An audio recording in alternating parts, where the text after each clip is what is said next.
Hey everyone, welcome back to the AI Kitchen. I'm Dave and I'm excited. And then everyone said, why are you excited, Dave? Because there's a new Marry Me recipe. If you guys have followed my channel for any length of time, you'll know I love all the Marry Me recipes. Marry Me chicken, Marry Me steak. Well, Marry Me steak I kind of created with the help of AI, but it's really delicious too.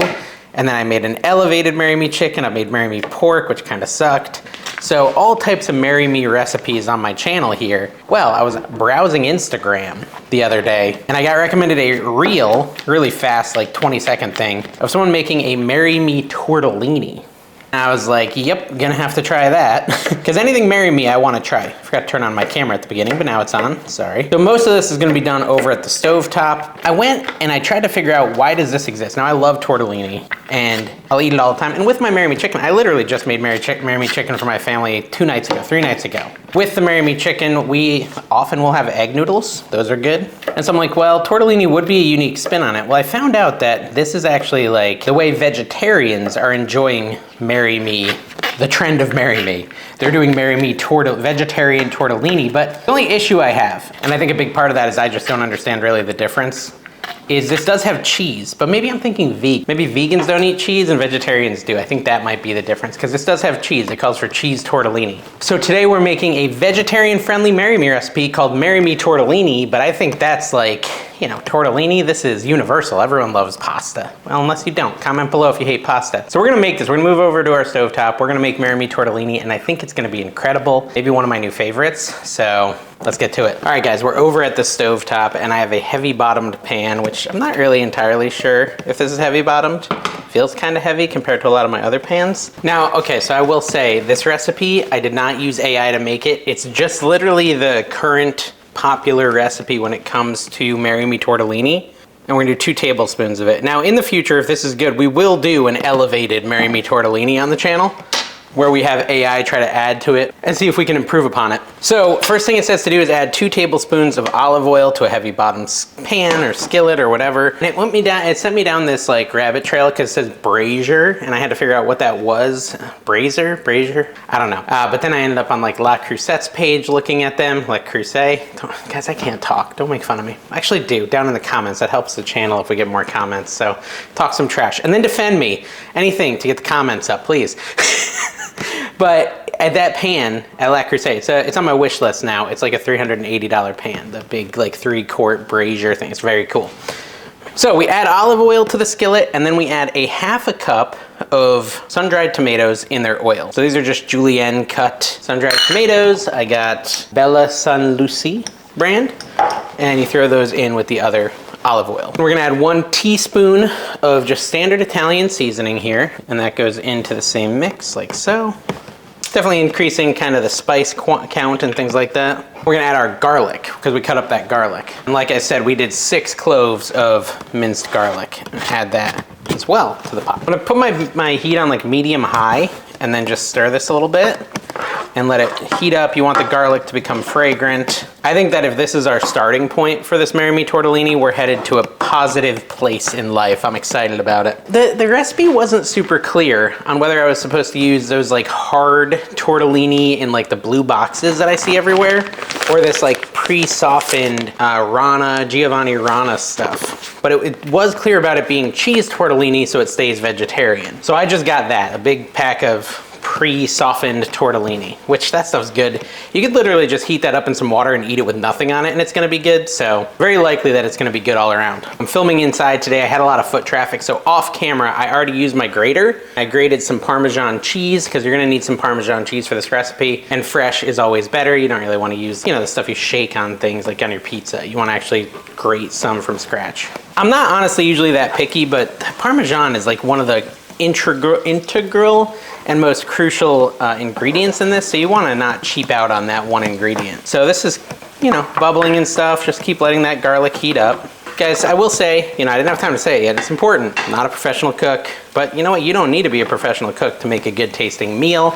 And that's something you can learn if you stick around and watch my channel, subscribe, just grow with me as a chef, and you can learn it too, and we can cook together. Now, something that's unique to me is it wants us to make the roux at this point. Now, a roux is like when you add flour and make the sauce basically thicken up. Historically, when I make a roux, I'm just like putting a little oil in there and the butter and maybe some flour. I'm not usually already at the point where I have sun-dried tomatoes in there. That's pretty weird to me. I've seen it where I've been making a roux and had some garlic in there. It's not that common, but that is different. And again, this recipe came from grilledcheesesocial.com if you want to find it. When I put links to actual websites in my comments, it doesn't go well.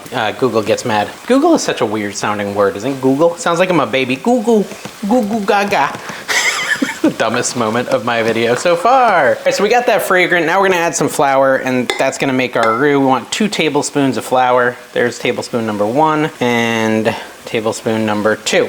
And we're just gonna mix that up, and it should kind of thicken up a little bit. Probably 2 to 3 minutes like that at the most. Don't wanna burn the garlic either though. Just mix it up, constantly stirring for the next 2 minutes or so, and then we'll be back when I feel like it's at a good point, at a good place. I will say, I was at a restaurant last night with my family, and they had on their specials menu, Marry Me Salmon. Marry Me Salmon was literally on their specials menu, which makes me think maybe that's something we need to try. I don't really like fish, but maybe, just maybe, in a Marry Me format, I would like it. So I'm tempted as a non-fish eater to try a fish.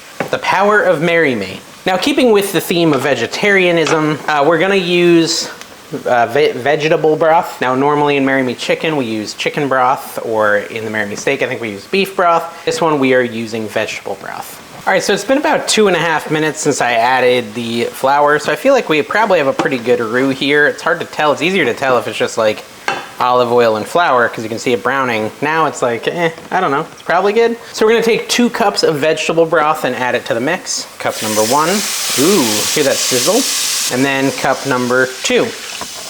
We're gonna stir that up, and we're gonna let that come to a boil. And we want it to thicken as well. And it says to let it come to a boil for like 3 to 4 minutes. Well, actually, it says bring it to a boil and then let it cook for 3 to 4 minutes once boiling. So let's get it boiling first. All right, guys, it's been about 3 minutes and it's not really thickened. I feel like I've been here before. I don't know. It says to let it thicken. It is thicker than it was. Maybe I should do like another minute or 2. I don't want the sauce to break. That's what happened with the Marry Me steak, which still tasted delicious, but it broke, whatever that means. I feel like that's only because it had milk in it already. So I feel like we're pretty safe without having milk in it, and that the milk is what breaks. But let me know in the comments. So it calls for 20 ounces of fresh cheese tortellini. This package is 28, so I won't do the whole thing, but I'll do most of it. Yeah, it's definitely thickening up. Let me give it like 60 more seconds, how about? One thing I've come to realize with Marry Me chicken is I do like the sauce a little thicker.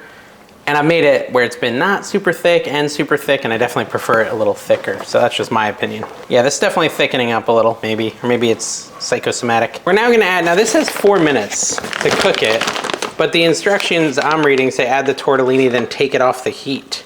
So I'm gonna add it now. That's probably about 20 ounces. I'm gonna stir it up, and I am gonna boil it for a little bit to get it softened. It's not gonna soften if I don't do that. I mean, it's already kind of soft, but it says to cook it for 4 minutes, so I feel like we should at least cook it. It also says we should add in a pinch of salt at this point. So what is a pinch? I don't know, everyone's fingers are different, but for me it's that.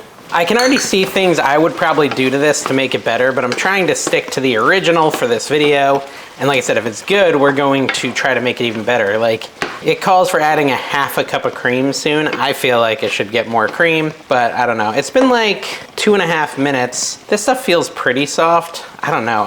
The bag says 4 minutes, so I'm gonna go a little bit longer on this, despite the fact that this thing tells me not to cook it anymore at all. The only thing I can think is that she's using some sort of a tortellini that is completely finished right when she starts, whereas this seems to want to cook for a little bit. Now again, there's no chicken or anything like that in this, so what they've done is they've added a vegetable spinach, 2 cups worth. That's coming too. All right, the sauce looks pretty creamy. This feels pretty soft. We're gonna add in our heavy cream and our Parmigiano. Actually, I think we need to turn the heat off first. Let me look. I do think this is gonna be really good because it smells amazing. Okay, so let's turn off the heat completely.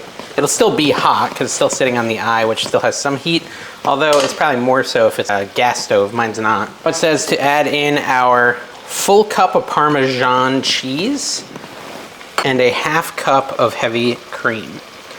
I'll add those in. And then 2 cups of spinach. There's 1 cup and 2 cups. That may look overwhelming, but it's gonna wilt down into something much smaller if history serves me. So mix that all up. Seems like a lot of spinach, guys. Wilt away, spinach. You're enormous. Was I supposed to use baby spinach? No, it just says full spinach. I feel like baby would be maybe better. Baby, baby, baby. Now I'm singing Justin Bieber. Are you a believer? I was never really a believer. I may be more of a believer now than I was back in the day. I don't know. My aunt liked Bieber. Right, so we're wilting away the spinach. We're waiting for the Parmesan to melt. We're letting this thicken up. It's starting to look pretty darn good, guys. Marry me tortellini. Now it says to add a little salt and pepper. I feel like we've already done that. Do we really need to do it again? I guess we can. A little salt. A little bit of pepper, although I guess you could just let your guest, whoever's eating with you, add it to their own bowl. That'd probably be the way to go. There you go. Marry me tortellini. It looks pretty good. Why am I whispering? I don't know. That's, you know, when I'm excited, I whisper. All right, I'm so ready for this. We're gonna try the Marry Me tortellini, and I'm just gonna try it right out of the pot because I don't think anyone else is eating today. It's hot. I'll get a plate for the inevitability of when it falls onto my beard in the ground.